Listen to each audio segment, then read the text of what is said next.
Tonight, a not in my backyard kind of story involving an attempt to give shelter to some of the asylum seekers who are being bussed into New York.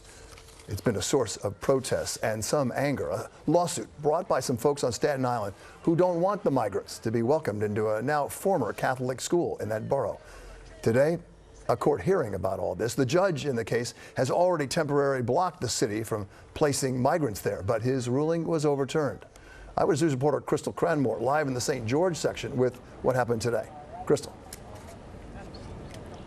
Good afternoon, Bill. Well, after hearing both sides, the judge today deciding to not make any determinations today, essentially saying that the issue at hand is a very serious issue and he wants to take his time to analyze it.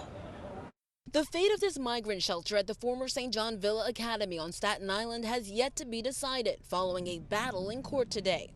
The federal government is not checking people that are coming within our border. Opponents of the shelter asked a judge for a preliminary injunction. One argument, the city exceeded its authority. By no means does a migrant crisis come under the Executive 24 law, which gives the mayor the power to declare an emergency. Opponents also argue the shelter violates existing zoning laws and is a nuisance, especially for Scott Herkert, who lives next door to the former school. Do not get off the bus. Tell them you want to go back to your hotel. I don't know of any other homeless shelter that has outdoor showers next to somebody's house. The city's lawyer, Chad Hughes, argued in court that this is an unprecedented humanitarian crisis, saying in part, we do not control the flow of the migrants into the city, and when they are here, we have certain obligations, and we are doing our best to get them out of shelter so we don't have to continue building shelters. Judge Wayne Ozzie, who presided over today's hearing, granted a temporary restraining order last month.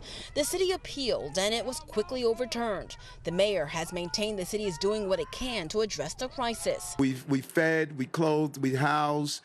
We showed the level of dignity and respect to migrant and asylum seekers like nowhere else. To help, Governor Hochul this week entertained a plan to provide migrants with state-approved work papers. A potential workaround is thousands of asylum seekers wait for federal work authorization.